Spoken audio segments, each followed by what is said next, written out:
even though I may feel like my stepdaughter's very unfair or very mean. Right.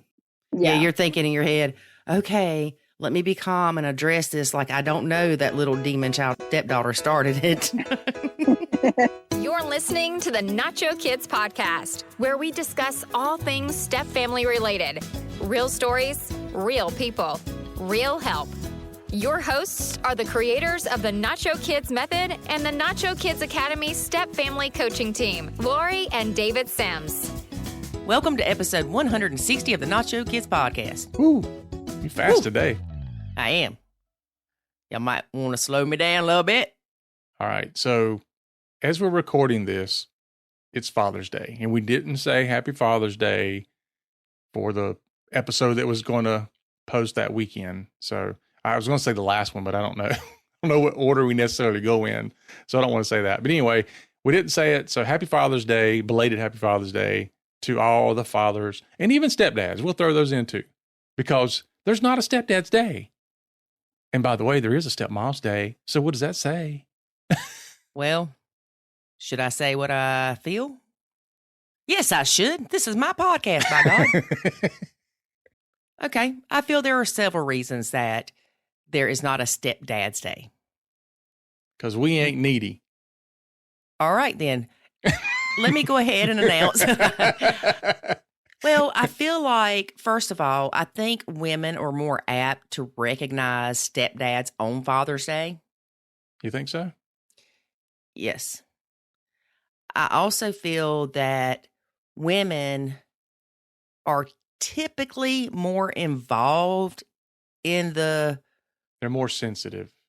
but they're also usually more involved as a step parent than the. Okay, so you're saying we don't do much.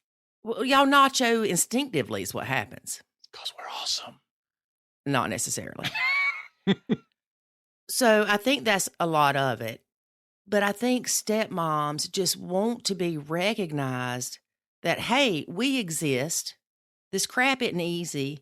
And we do stuff for kids that aren't our own because we want to. Mm. And we want you to appreciate that. Well, I don't disagree with that. However, in your downtime, talking to the listeners, in your downtime, if you want to look at the history of Mother's Day, it's very interesting. I'll just say that there's a twist at the end.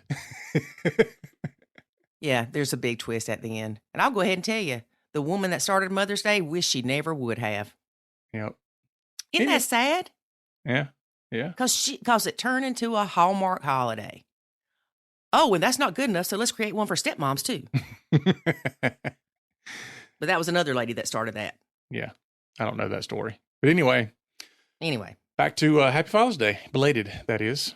But I went to go post on your Facebook page this morning, David, and say Happy Father's Day. You have it where people cannot post on your page. That's right. You know why? Because it's my page. Well, it did not make me happy. I should be able to post on your page. If nobody else in the world, I should be able to. You know, it's like my great grandfather said about the telephone. I was sitting there on the porch, rocking, as we often did back in the day. Because, we were waiting on the crops to be ready. And we were rocking on the porch and his phone rang, which it took him a long time before he even got a phone, but it was ringing and ringing and ringing and he's not moving. And I looked over and I said, Grandpa, are you going to get the phone? And he said, son, I had that phone put in for me to call out, not for other people to call in. So my Facebook page is for me to post, not for other people to post on it. Okay.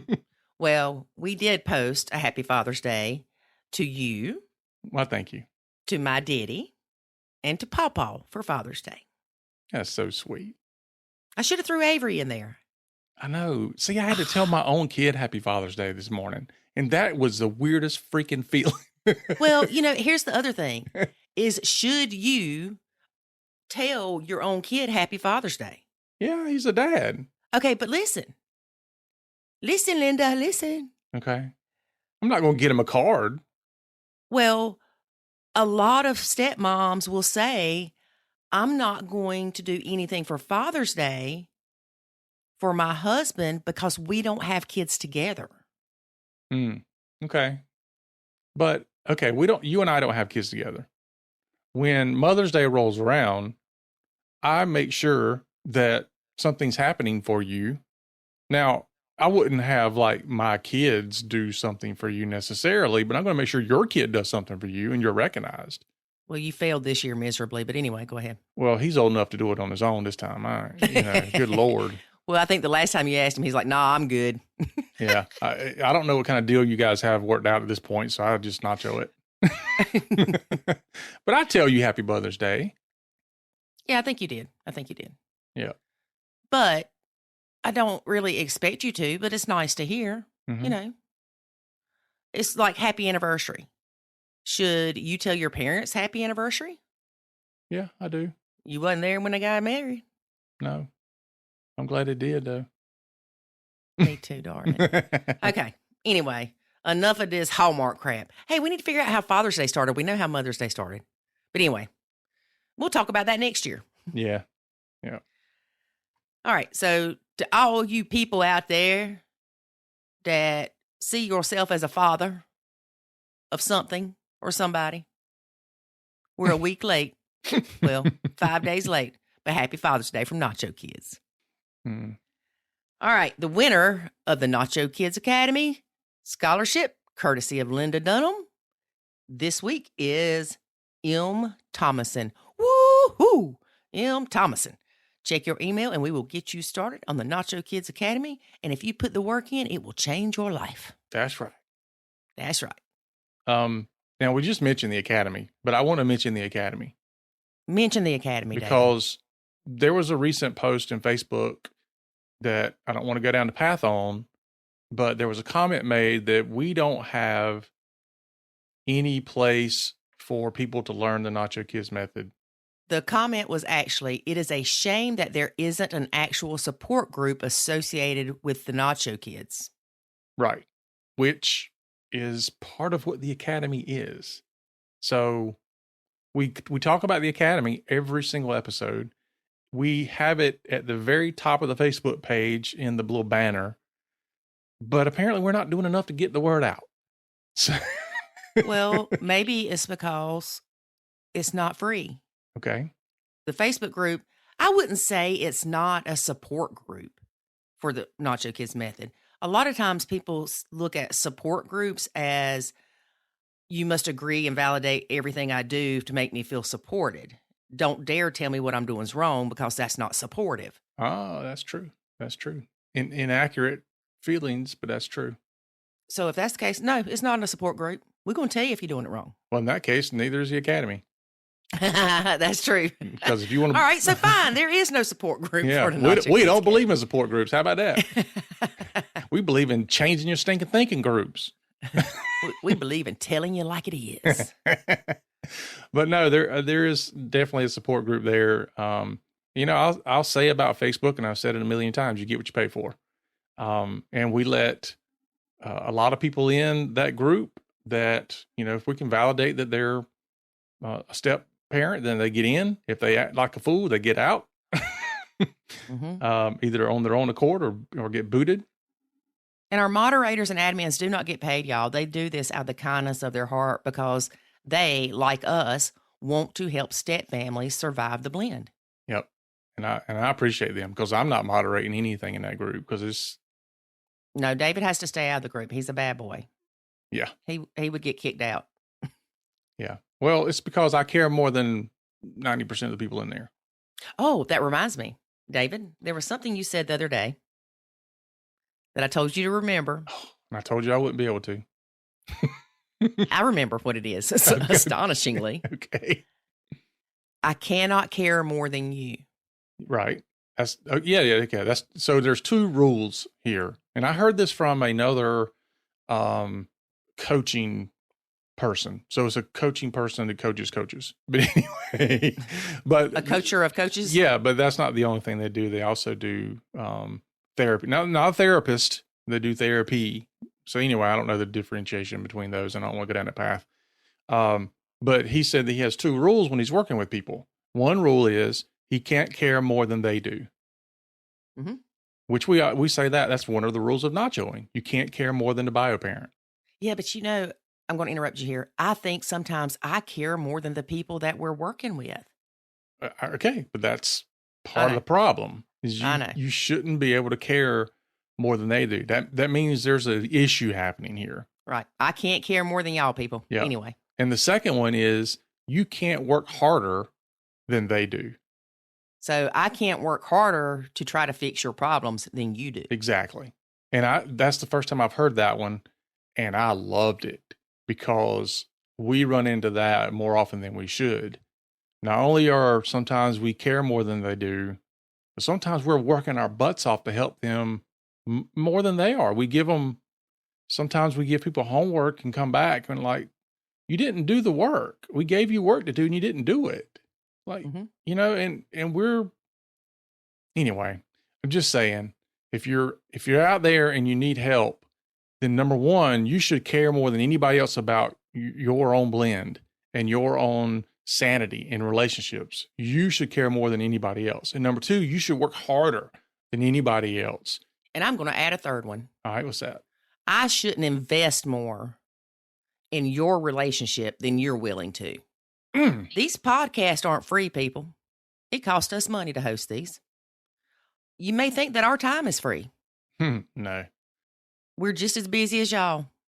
We honest to God do this because we want to help step families not become a statistic, and we want you to be happy and less stressful and enjoy your life. Yep. I like that. And yes, there is a cost to the Nacho Kids Academy. But once you go in there, you will see that the cost for what you get is very underpriced. Mm-hmm. And I'll tell y'all, I fought with David with this in the beginning because I'm like, what if somebody can't afford this or can't afford that? And David's more of a business person than I am. So he kept telling me that people don't value what they don't pay for, which is true. I learned that the hard way. But also, y'all, one of the challenges that I created that's in the academy probably took me 100 hours to create. Mm-hmm. Okay, we'll say 80, but still. And you get access to that. So yes, there is value in the academy. Tons of it. Anyway. Yep. But yeah, I'm adding number 3, that I can invest more into your relationship. And when I say that, I'm talking money. Yeah. Oh, I agree. I agree 100%. And we have the free scholarships. Yep. We have. And don't get me on a roll with that either, because there are people that have used these scholarships. They've been in there every single day. They've been active every day. They've been doing everything they can. And then you've got people that say, oh, well, I was just too busy. Well, don't sign back up for another free one because you on my do-do list. Yeah, because you took away from somebody else that could have used it. Well, no, because I gave it to somebody else, but still. Oh, good. Yeah, because I try to do that. Anyway, enough of this mess, David. Well, it's good for people to realize. I mean, honestly, look in the mirror at yourself and ask, are you caring more than everybody else? Are you doing the work more than everybody else? And are you investing in more than everybody else? And if you can't say yes to all 3 of those, you need to do a self-check. Yep. All right. I don't want to talk about that no more. I don't like talking about money and all that stuff. You know that. Okay. Our guest today is Mel. Not Mel Gibson. And not Melanie Anthony. Nope.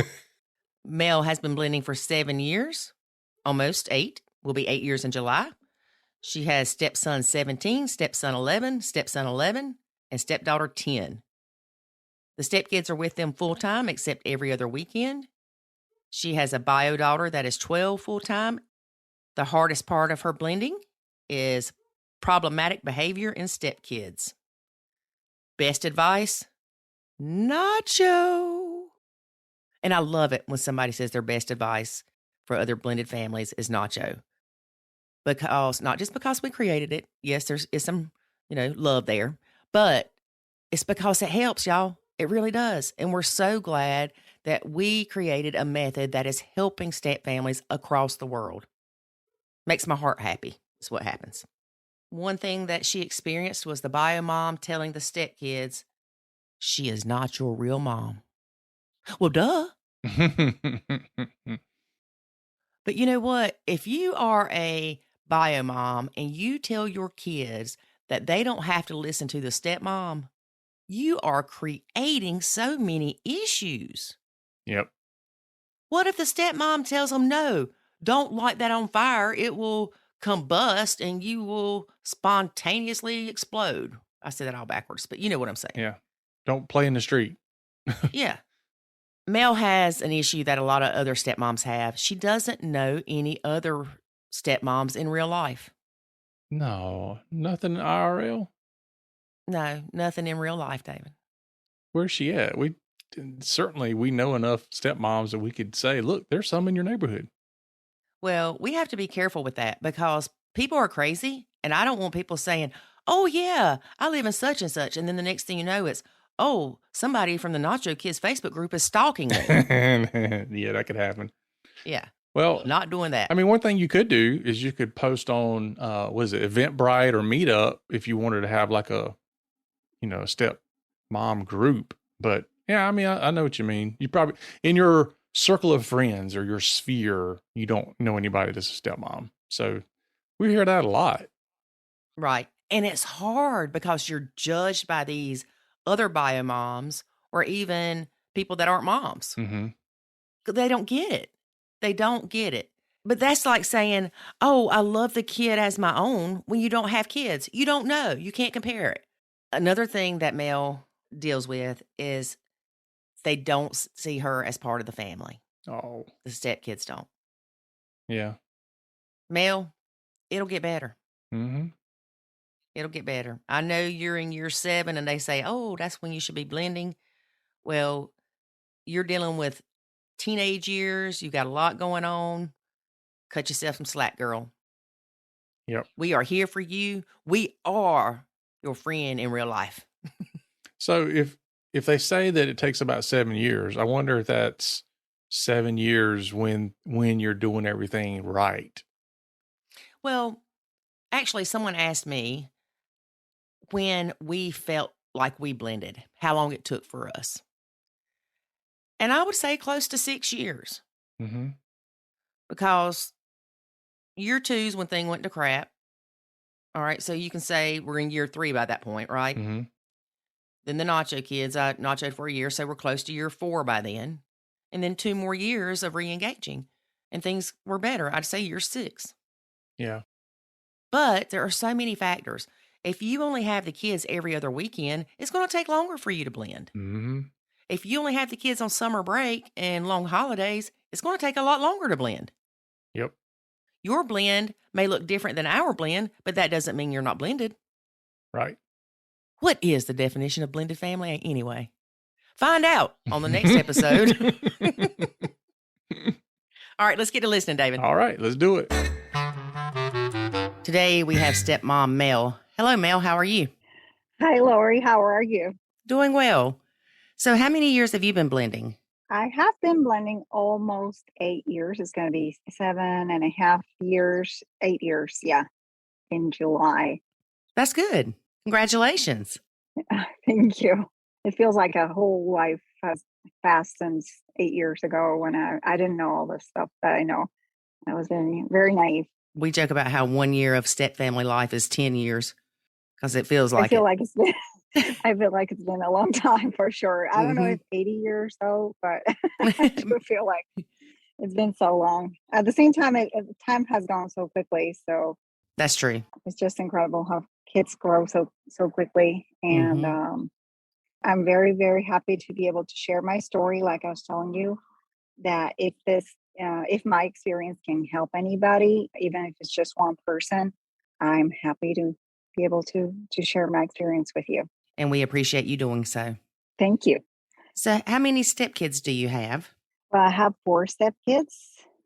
They're ages 17, 10, 11, and there's a couple of twin kids. Okay. They're 11 years old. I have a stepdaughter who's 10 years old, and my stepson is 17 already. Okay. Just turned 17. So it's been a roller coaster ride. I'm But, sure. I'm very happy to have been part of their story. Yeah. Do you have any bio kids of your own? I have my daughter. She's 12, just turned 12. Okay. And I have a little dog. She's a cute one. She's 3 years old. Oh, Yeah. that's your ours daughter? That's ours kid. Yeah. Our daughter's 8, and then we just got 2 more daughters that are 6 months old. Oh, okay. Yeah, Oh, that's so cute. You must be so exhausted. I am. It's like having kids all over again. Oh my gosh. Yeah. How often do you have your bio daughter? Daughter is with me all the time.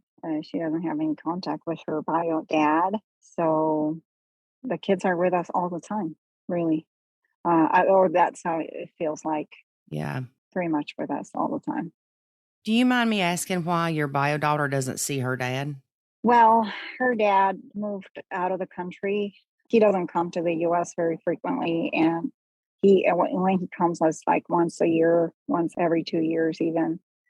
So she doesn't like talking on the phone because when we got divorced, she was only a year and a half old. Mm-hmm. So she didn't have him in her life for such a long time, and she was so small, so she didn't like to communicate on the phone Mm-hmm. or via video calls. So even though I tried to encourage her communicating with him, it's not easy with a child that's so small. Mm-hmm. So, I mean, he's present, sort of present, but really, my husband is her parental figure. That's more like a father figure for her. Mm-hmm. He's always there. So she relates more, I think, to my husband, and my husband and her have a closer relationship for sure. Does he parent her? My husband, yeah. He does parent her. Yes. So he basically Yeah. took on the father role for your daughter.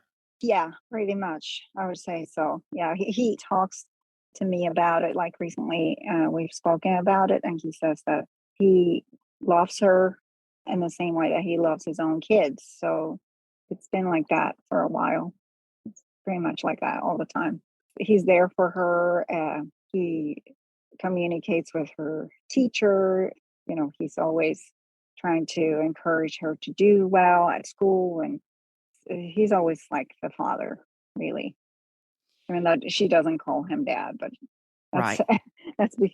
yeah. But it is like that. It's been like that. And what about your stepkids? How often do y'all have them?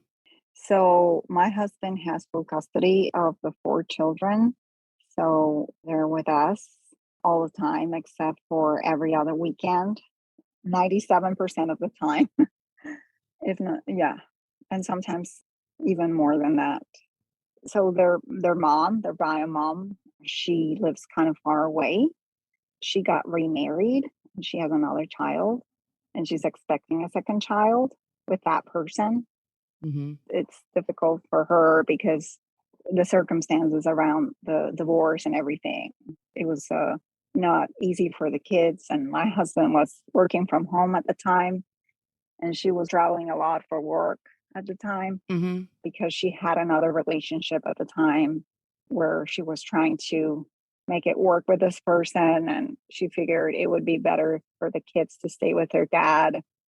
He's an excellent dad. He's very, very hands-on type of dad. Mm-hmm. So that's how it's been. So what's your relationship like with your stepkids? You made the comment that your husband said he feels like he loves your daughter like his own. Do you feel that way towards your stepkids? That's another thing. I care for my stepkids. I love them, but I don't love them the same way I do my daughter. Right. And I don't have a close relationship with them because their mom is still very present, even though she's not living with them. She's been very protective Mm-hmm. of them throughout all the years. At the beginning, it was really difficult. At the beginning, she didn't agree with me marrying my husband. And she told the kids, this is not your real mom. And, I'm your mom. Mm-hmm. So it's been a very difficult thing for me to navigate because I've always had the expectation, like I mentioned to you earlier, I don't know any other stepmoms. I don't know anybody who has gone through this before me. I didn't know at the time, and I haven't actually met someone that has gone through a similar thing that I have. Mm-hmm. So I had the expectation I was going to fill in the void of the being the mom, and that's not what happened. Of course, they had a very different experience, even though I was willing to step in, but they did initially accept me, but like soon after, their relationship was more distant. I don't know how to describe it exactly. I mean, I do care for them, but they see me as someone who's not part of their family, even though we have been living together for all this time. Mm-hmm. It's kind of like that, even though I have been part of their lives for most of their lives, especially, of course, the younger ones. Right. Now, do your Yeah. parents live near you by chance? No, they Okay. don't. So they don't get to see any of your extended family. Well, when they come visit, my parents are from Cuba, so they come and visit like once a year. And they don't live in Cuba anymore, but they do travel to the US every now and then. And it's tricky for them because it's sort of like a similar thing to what happened to me. They don't know how to relate to the kids, and they initially thought they had great expectations. And when they saw that the kids did not receive them as part of their family, because, Mm-hmm. that's probably the story that they are told, that they're Mm-hmm. not part of their family. So they have decided, okay, we're just going to be distant and treat them respectfully. But they're kind of like in the same way had conflict with the idea of being step family, Right. because you don't know your place. You don't know if you should allow certain behaviors, if you should enforce certain things, or if it's not your place. So, Right. I know with my parents, my mom and dad both were like, "Ooh, I got, 4 more grandkids." And, yeah, my dad's not very active in my son's life, but I think if he was, he would be more active in all their lives, if that makes any sense. Like he always asks about the other stepkids. He follows them on Facebook. I think they comment back and forth and kind of stuff. So there's a small relationship there. But the reason I asked is because I was wondering if your parents were nearby and they did have a relationship with them, that could almost be the connection to make you feel more like family. You know what I'm saying? yeah, but that hasn't been the case, especially Yeah. because they're not close by. Yeah. So they don't have that. It's just you. Yeah. And like you said, I mean, at the beginning, they figured, oh, we're going to have 4 more grandkids, and this is going to be so nice. And it's a very different dynamic Mm-hmm. because they have known my daughter since she was born, and she was the only one, the only grandchild. So it's hard to describe, but Yeah. it's been like that. So tell us a little bit about the challenges that you've experienced in the blend. Initially, the relationship with my mom was very hard, and I was open. I said, I'm going to try to take things slow with her, and also try to introduce myself to her and see if we can be on the same page. And my husband was like very reluctant. He said, I don't want you approaching her. I don't want you having conversations with her. And I don't think that's something that you have to be bothered with. So he has been super protective of me Mm-hmm. because he knew that she's very opinionated. At the beginning, she was not very on board. Yeah. So my husband's like, I don't want you to try to communicate with her, and then she may be aggressive towards you or say mean things, and I don't want you to go through that. Right. So he told me, I don't even need for her to know anything about you, because you're my life and you're part of my new life, and she has nothing to do with my new life. And if I didn't have kids with her, she wouldn't be part of my life. So I don't want to. But then after the years passed, people get used to other things, and she has been changing her tune. So we now are able to talk and communicate, But my husband still has his guard up, and he's like, I don't want you to communicate too much with her. If you want to talk, you can talk, but hopefully I will be around so I can hear what she is telling you, and I want to be aware. So it's been like that. Yeah, he doesn't want to risk her saying inappropriate things to you or making you uncomfortable or even making you question him. Yeah. But the good thing is, like I mentioned, time has passed and she has another person in her life, and she's in a different phase of her life. When we first started dating and we met, the divorce was quite new. And even though she had someone in her life, I don't know, I think she hadn't thought about the possibility, getting married to somebody so quickly. And it was a shock.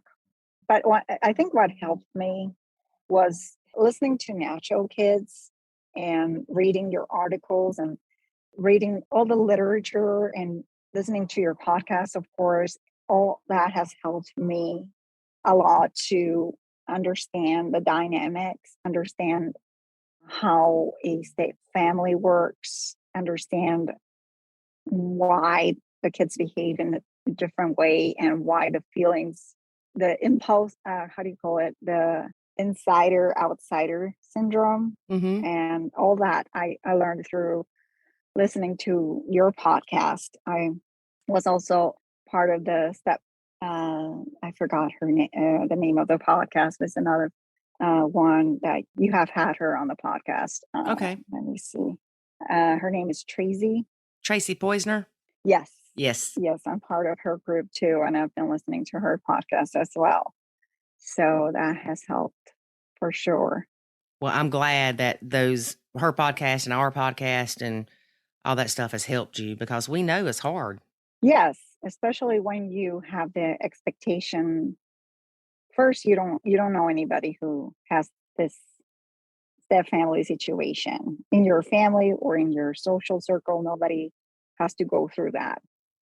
And second, your husband himself, even though my husband loves me and cares for me and he protects me, he still has the expectation of the nuclear family, even to this day. Yeah. And he feels sad about that not being realized. And he told me this recently, that he feels sad about it because he was hopeful that my relationship with the kids was going to be more like a parental type of relationship. But it's not the right expectation. And I've come to peace with that. Right. And I feel good about being at peace with the reality of having a step family. And I feel proud and I feel very honored because I have been a part of these kids' lives and I have helped them. But at the same time, I don't have to bear the weight of the discipline and the responsibility. And that makes me feel relieved. Yes. Because I did feel that weight for a long time. I felt like a failure for a long time. Like, why can I not treat my children, all of them, in the same way? Why do I have to make a difference in the way that I treat my stepdaughter or my daughter? And I just felt conflicted for a long time. And listening to you and Tracy has helped me tremendously to not feel guilty and to also worry less about, the impact that I have on the kids, and worry less even about my own daughter, because I was worried about the impact that our family, I started to worry about that. When I saw the negativity, I was worried about her as well. So I started to embrace everything. I started to embrace my role in the family, and also the fact that she has siblings, that she wouldn't have had that experience of having siblings. Right. And having siblings helps you so much, because I was an only child, and I didn't have a lot of the things that a lot of my friends take for granted, having a sibling. And she has that opportunity. So even that helps me appreciate my role as a stepmom and as a mom, I think. Right. So yeah, with Jackson, it's funny because one week he had brothers of 4. The next week he was an only child. Next week he had 4 brothers. And he's always referred to them as the brothers. And so I feel the same way as you, because if it wasn't for them, he would be an only child all the time. But he has good relationships with them, and they've already moved out. So, they're 20, they'll be 22 in a couple of weeks, and they still have contact with my son, which makes my heart so happy. Yeah, that's great. That's a really good perk about being in a blended family. You don't have to carry the child, and you don't have the discipline role, but you can still feel proud about them and have love for them and help them, because that's part of being a stepmom, is not just disengaging and I don't care about what you do, but every time that they reach out to me and that I can help, I feel great and I feel honored. And I don't have to get their thank yous because they're still kids and they don't understand a lot of things, but I'm sure in the future they will see that I did care for them and I did try to help them within my scope and my role. And of course, now you're talking about your experience with your son. I can totally relate to your story. Ever since I heard you and your husband the first time on the podcast, I thought, this is someone that has a very similar reality to me. Mm-hmm. It's incredible because, like I said, my family, ever since my divorce, I felt like the Scarlet Letter movie, like that type of character, that person that has gone through something that nobody else has gone through. Yeah. My mom and dad, they're from Cuba, so they have a lot of siblings, and none of them have gotten divorced. Mm-hmm. And only one of them got divorced after 27 years of marriage, like about 4 years ago. And it was the first child ever to get divorced.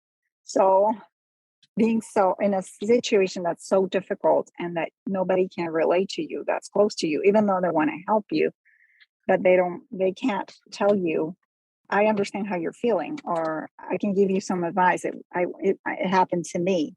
Right. That has never happened in my case. Yeah. And, I hate to say it this way, but unless you've lived it, you don't know. I mean, I could take classes on blended families and things like that and get an understanding and even get, a degree in blended family counseling or whatever. But until you've lived it, you don't truly know. Yes, that is true. You can understand the theory, but it's not the same if you go through it. And it's so powerful that you can say, I can completely get what you're going through because it happened to me and I went through the same thing and I get you. That is super powerful. So I commend you for keeping up with this because I understand how hard it is. I understand how long it takes to get these podcasts out. And even though I've never actually done the podcast in my life, but I can understand and I can imagine how much time it takes to do the podcast. That's why I felt compelled to help out by telling my story and see if it's helpful for someone. Well, I appreciate that because a lot of people don't realize just how hard it is to do the podcast or how complicated or time consuming or even costly. It's not free for us to do these. So I really appreciate you recognizing that. Yes, it's not. It takes a while to edit. Oh, yes. I know about editing because I did journalism at university, and we did take a long time to edit everything that we were working with. And, even if it's a different format, it still takes a long time. So I appreciate you and your husband for taking this role also. Thank you so much. We appreciate it. And your support means a lot to us. It really does. I remember when we first started doing the podcast and I started editing them. I am not kidding when I tell you that it took me almost 4 hours to edit 1 hour because I was so meticulous. I didn't want the ums and the uhs and the likes and all that in there. And so I got a lot faster though. But it's definitely not easy. Yes. I didn't enjoy that part, but I had to do it myself. So, how does your daughter get along with the stepkids? You said that the stepkids don't really see you as family. How do they see her? No, it's so complicated because they're very close in age. The four younger ones are very close in age. Mm-hmm. So they have a very good relationship at times where they play together and they share. But other times it is crazy and they don't want to share. And especially the youngest one, because my two stepsons are usually very cordial and well mannered. Mm-hmm. But my stepdaughter, she's a tough one. And she can be the sweetest kind of person, but at the same time, she gets jealous. She's very possessive, and her dad's attention is like the most important thing for her. Mm-hmm. And so she's in a constant battle with my daughter, and that's been a tough one most recently, because before, when they were smaller, I think there were less issues than now. I guess because they're getting older and they get to understand the dynamic more than before. They've gotten to a point where they argue a lot. It's been an issue. So we're trying to address it. You have to be careful because a lot of times when it is a step kid and a bio kid arguing, we are quick to run to our kid's defense. We are quick to blame the other child for what's happening, the step kid for what's happening. But a lot of times we need to let our kids handle it themselves because, number one, they need those skills when they go to school or something and we're not there to protect them. And number two, part of that is sibling bonding. And with you That's being an true. only child, it might be harder for you to see that. But my sisters and I fought like crazy. Some of our best stories are fighting. And That's incredible. so you just be careful because, and I'm not saying you do this, but be careful. If they always get in trouble for playing together because they start fighting, then they're eventually going to quit playing together. And so they won't have that bond. Oh, okay. Well, it's hard for me to see that because I never had a sibling. So, I mean, for me, when everybody talks about how they used to fight with their siblings, like physically, and be so mean to each other, I get super, super, like triggered Yeah. about it. and of course, and everybody says like, this is so typical, and it happens to everybody. So It does. hearing about it helps me. Yeah, I remember David fussing at his kids because Jackson got hurt or something happened. And David's like, just stay away from him. And I was like, but that's not what we want. We don't want them to be afraid to play with him. We don't want them to always say, no, Jackson, you can't come with us because if you get hurt, we get in trouble. So I had to pull up my big girl britches, I guess, and sit back sometimes and let Jackson handle his situations. Now, granted, it wasn't fist fighting or anything like that. It was just more arguing over things. And if Jackson came to me about something, then I would tell him, well, you can talk to him about this. Or if it was really big, of course I got involved. But I tried to let them form their own bonds. Yeah, I do try to distance myself and not react. And that's an exercise I have to do with myself all the time. Like, I have to be impartial, even though I'm not impartial.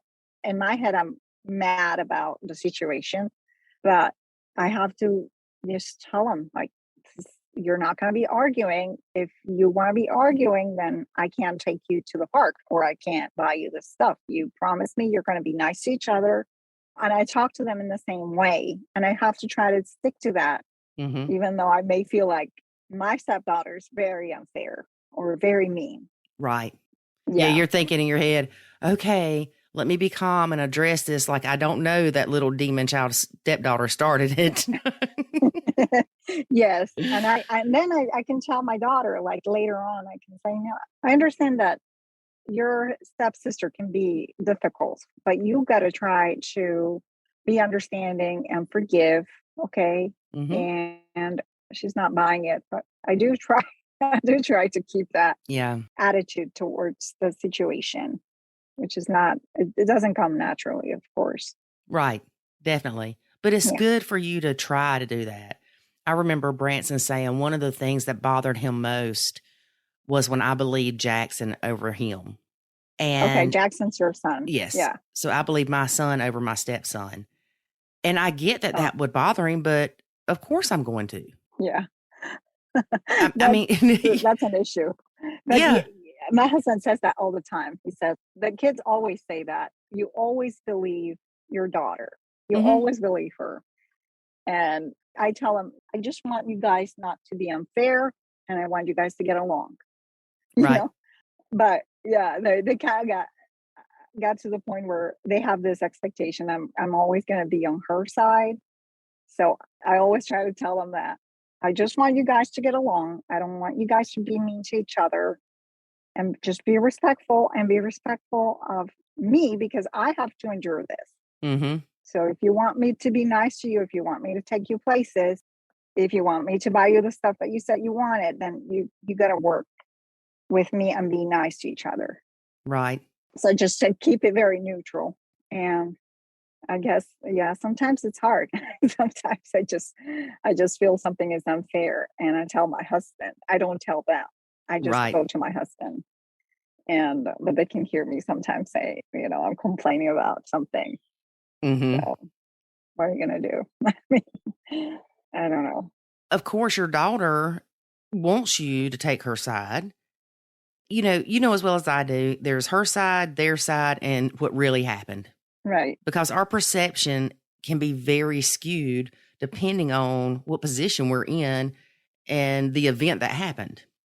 And it's also challenging. I don't know if you've experienced this, but it's challenging for me when David tells me one thing and Jackson tells me another. Yeah. I don't want to call my husband a liar. I don't want to call my son a liar. And most people would go, well, of course it's your son lying.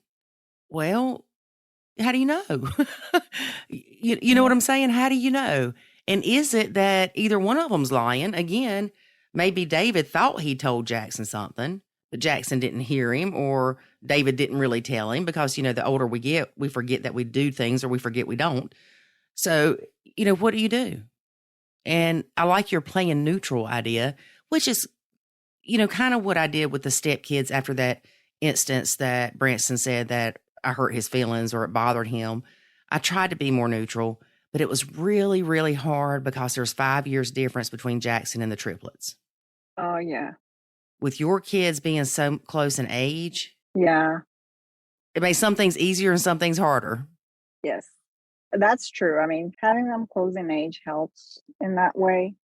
I just have to keep reminding myself not to be overprotective of my daughter. Mm-hmm. And I know she's not a perfect kid either. She What? also lies. She also tries to pull fast ones. Yeah. And Your baby girl don't lie. every other kid does it. So it's just like, she's my baby, and I told her she's always going to be my baby, but Mm-hmm. I have to keep reminding myself of that. Yeah. Yeah. That's a tough one. And my husband's expectations are a tough one. At the beginning, one of the things I have to say about my husband, he's always been very protective of me. And he's never put me in the second place. Like, I'm always the priority over his children, even though he loves them with all his heart. He believes in me. He trusts me. If I tell him something, I don't agree with this, or this is what's happening, he addresses it. And he always has my back. I don't have to argue about, why didn't you discipline this kid that did this, or the other kid that did that. He's always a very good dad in that way, that he always disciplines, even though he loves them very much, and he can sometimes spoil them a little. But he is always on that, and he always defends me. And that's one of the things I have to be grateful for, because it doesn't usually happen. Mm-hmm. Like, I see that a lot of fathers have that guilty or Disney dad syndrome, or this guilty feeling that they feel that they have to be super accommodating. And even with the ex-wife, sometimes they are super accommodating. And my husband has not been like that at all. He has always had my back, and I have to really be grateful because that has helped our relationship for sure. Let me ask you this. Has your husband ever disciplined your daughter and you didn't agree with it? I thought he was a little bit too harsh, or a couple of times I do say it to him, like, I don't say it in front of her. Mm-hmm. Try not to mention anything in front of her, but I do tell him, like, I think you're being too harsh or too strict with her. Mm-hmm. But he doesn't believe in Nacho Kids, actually. And that's okay. He says, this is my daughter. I mean, she is my daughter. I love her the same way I love the other kids. And I don't believe in Nacho Kids. So he's the opposite in that way. And that is perfectly okay. That doesn't mean he's a bad person. I know. That works for y'all, and that works for him. Yes. Yeah, especially because, like I said, my ex doesn't have anything to do with my daughter, really, nowadays, even though initially he tried to get in touch and keep in touch, and it was not easy. It's not easy to communicate with a toddler over the phone. And so they just didn't build a relationship. And my daughter has known my husband since she was 4 years old. Mm-hmm. She started to call him dad at some point, but then my stepdaughter said, "You don't call him dad. He's my dad." Mm-hmm. And ever since she stopped that. When she talks to other people about who her dad is, she says, "Oh yeah, my dad is going to come pick me up," or Right. She refers to him as dad. Yes, she does. But they don't refer to you as mom. No. When they tried to do that, they were really, really young. And we were probably kind of get married at that point, or probably right after the wedding. They started trying to call me mom. And I said, it's okay. You can call me mom if you want. And I think that was a mistake because they do have a mom, and that they understood from her. They didn't understand it from me. Mm-hmm. And that was something I shouldn't have done. At the time, I was just hopeful that it could be a nuclear family, or as close as possible. And that's not the way things went. But it's not to say that I don't care for them. It's not to say that I don't try to help them in the best way I can. And I feel happy that I can be in that role as a helpful person in their life, Not as a parent. Not as a parent, no. So what does your husband think about you not showing his kids, but he doesn't feel that way about your daughter? Well, like I said, I mean, he feels sad about it sometimes. He says that he wished that our relationship was more, like, if I were more involved, maybe. I work a lot, and I do have very little time to spend with them, like asking them about their lives. But when I have the chance, I do take them places, and I have conversations with them, like here and there, when they're willing, when they're going for it. Right. He's told me this recently, that he wished that I would have more like a parental role in their lives, because he feels like he has all the responsibility on his shoulders of the 5 kids, really. Yeah. And he does. Right. So he has all the discipline responsibilities. So do you help him at all with his kids? Like, for instance, even when I was nachoing, if I saw David was struggling getting the kids out to go somewhere, I would maybe go get David's wallet and keys or jacket, whatever, and put it at the door. So that way I was helping him indirectly, but not helping with the kids. Yes, I help, like in the mornings when they're getting ready for school. I ask them, like, do you want to eat something? And I try to remind them, oh, today you have running club. Don't forget to bring your water bottle, things like that. But always just keep it very, very to the point, because they're very touchy sometimes. And they feel like if I ask about, did you do this and that, then they may feel like I'm lecturing them. Right. Or telling them what to do. Yep. So I just try to keep that to the minimum. If I have to Like sometimes they ask me, like, can you bring my water bottle? I only have a little bit of time and I can help out with that, things like that. Mm-hmm. But yeah, and the rest of the time, the dad is there. I'm talking especially with my stepdaughter, the one she's the youngest one, and she's the one that requires more attention. Mm-hmm. The boys, not so much. They're kind of getting to a stage where they want to do everything by themselves. They don't want anybody to remind them of anything, and they're very self-sufficient. They've gotten to the point of being self-sufficient in the mornings, which is awesome because it helps us very much. But we still have to try to look for my stepdaughter and see if she's doing everything that she needs to do in the morning. Mm-hmm. It's a dance because I don't want to be forceful. I don't want to be on their face. So Mm-hmm. I have to really watch myself because I used to make that mistake a lot, be lecturing them, telling them what to do, what not to do. And because my husband was working a lot at the time when we first married, I felt it was my responsibility to be the disciplinarian, and that was not helpful. Mm-hmm. So that was when I started listening to your podcast. Actually, it was like 5 years ago, and I changed my tune. And what did your husband say when you changed your tune and you're like, wait a minute, I need to stop doing this? I mean, I know he wants y'all to be a nuclear family, but he has to see the benefits from you nachoing. When I told him at the beginning, I told him, you have to start listening to the podcast. And he listened to a couple of podcasts and he said, I don't agree with this. I don't treat your daughter differently than I do my kids. And I wish that you didn't have that ideology in your head. But I told him, if you don't help me out, then this is not going to work.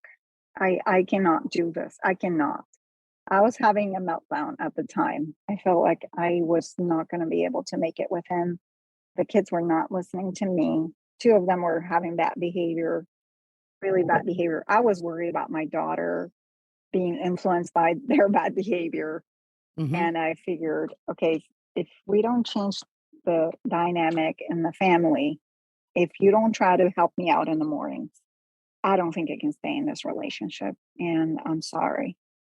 So that's when he decided, okay, well, I'm going to be more hands-on. I'm going to help you out. And it's been like that. And it obviously, he feels like he has a lot more on his shoulders, but it has helped me tremendously. Mm-hmm. And I thank him. Like every time I get the chance, I tell him, like, I really appreciate you having my back and helping me out. Right. And it's not that you decided to nacho to make his life harder. You're doing it to lower your stress, which lowers the stress in the home. Yeah. Because even if he's stressed, it's not the same amount of stress as you were having because they're his kids. Right. That's true. And I wish that he would empathize a little bit more, even though he's good. Mm-hmm. He tries to empathize with me a lot, but at the same time, he still has his expectations. Sometimes it's not all the time, but he says, like, if I need to work one day on a Saturday, can you take care of them without complaining after a few hours? I'm like, I will help you. Okay. But if something needs your attention, I'm going to have to call you and you're going to have to address it. So yeah, he doesn't like that so much. Well, let me ask you this. Yeah. I understand what he's saying, and I had to laugh when he said that. Is it possible for you to kick into babysitter mode when he is working and you are watching them? Because normally a babysitter wouldn't tell on everything the kids did wrong. You know what I'm saying?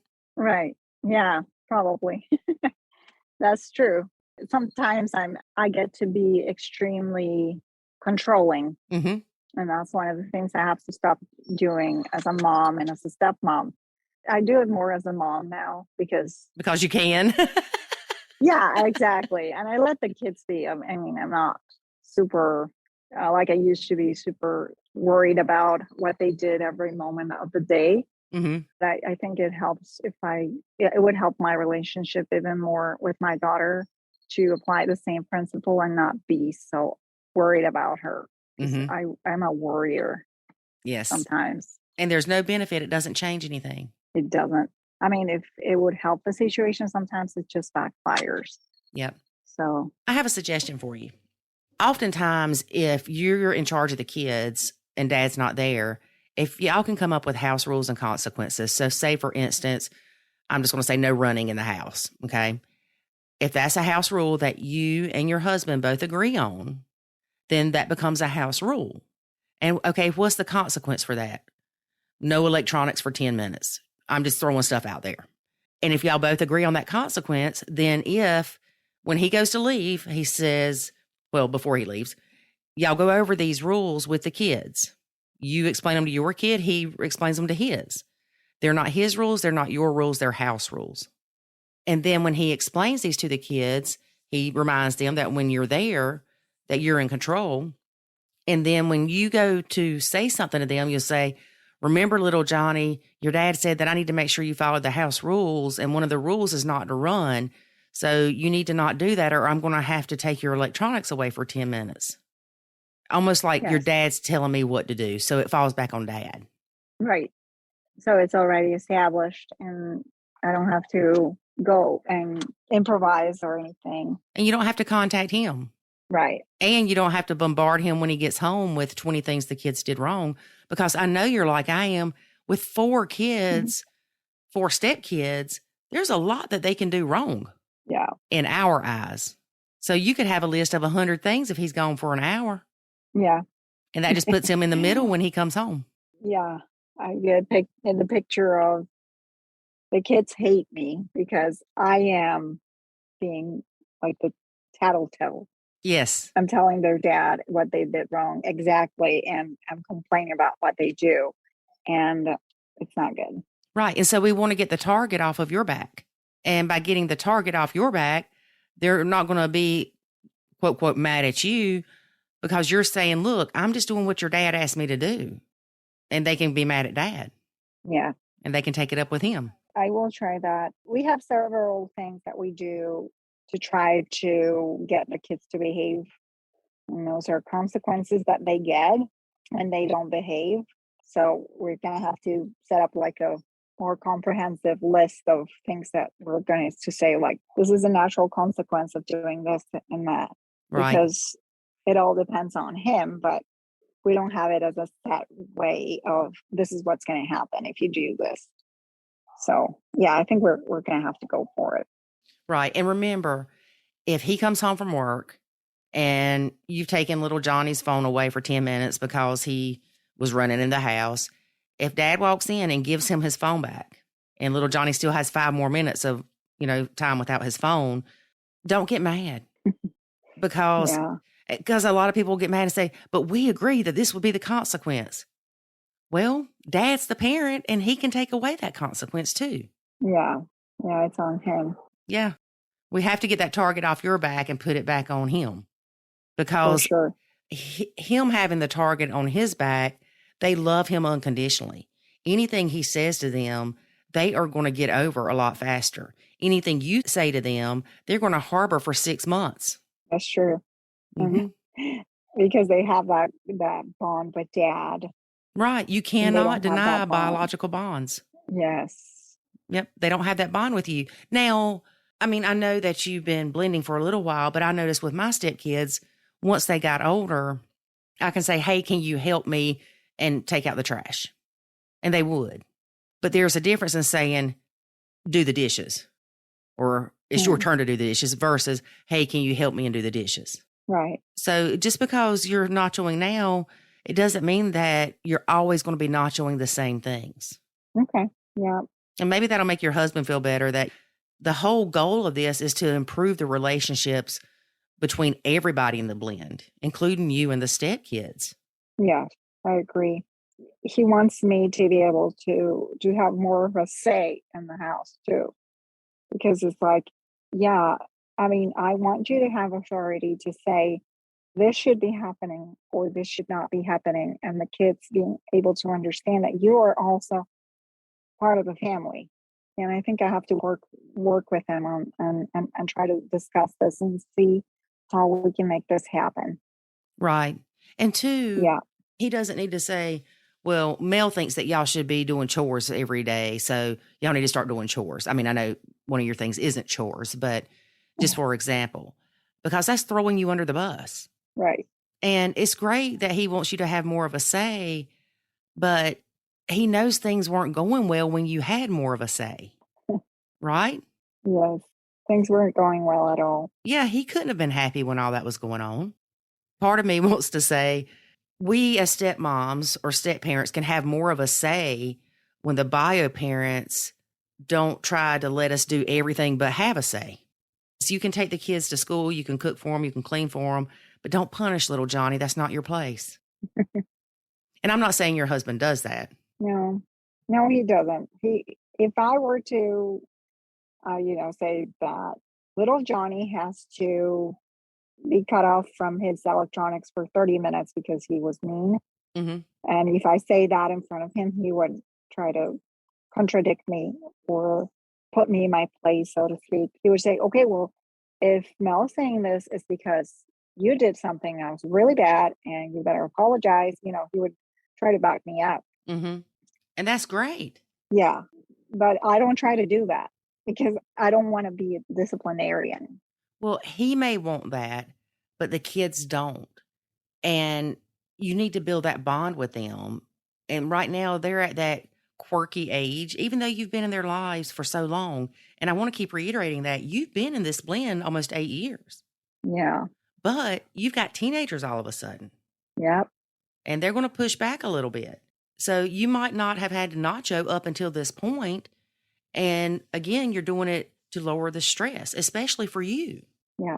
And it's so important to get that target off of your back and not make them feel like everything that's negative that's changed in their life or that's happening in their life is because of you. Yeah, totally.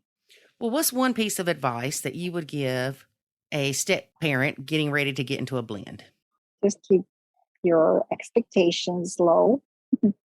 Understand that the kids have a loyalty with their bio parent that is never going to change, really, unless the bio parent is really neglectful or abusive. The bio parent is going to be the most important person for them. And you have to come to terms with that. And the sooner you come to terms with that, the easier it will be for you to keep your expectations low and be easier on yourself as well as on them. Mm-hmm. And on your significant other. Yes, for sure. And it's okay to mourn the nuclear family that you don't have. It's okay to mourn that. But don't sit there every day and wallow in, oh, we're not a nuclear family. I think that our blend is better than my nuclear family growing up. Yeah, it's just, it's hard. I think, our parents had more issues with parenting that probably we do because of our generation having more resources, I think. And it was harder for them.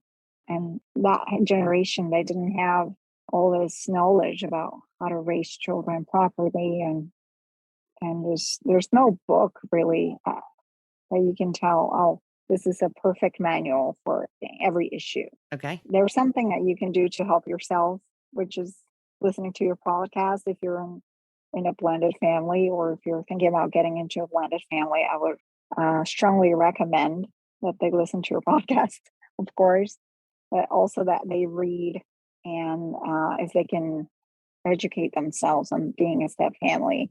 There's a lot of books out there that are helpful. And that's what I would tell myself 7 years ago, 8 years ago. Yep. If I could communicate with my past self or someone in my situation. Right. For sure. And that's so important to remember. Yes. Yep. Yes. But thank you so much, Lori, for your time and for doing this podcast, like I said before. And there's another good example I had from back in the 90s. There was a show called Step by Step. It was about a step family. I vaguely remember that. Yeah, I used to watch that so much when I was little, and the parents were very much into that role of parenting their own kid and not being the trying to influence the other parent about their own kid. I think that thinking about those examples also, I try to apply that in my current situation. Mm-hmm. So a lot of people don't remember that show. I'm going to have to go look it up. I'm sure there's some clips on YouTube we can look at. Yeah, I haven't seen it in a while, but if you can find it, I mean, send me the link, because I don't think I've found a link for that show. It's been so long. Okay. More than 20 years or something when it came out. All right. Thank you so much, Lori, again. Thank you for your time.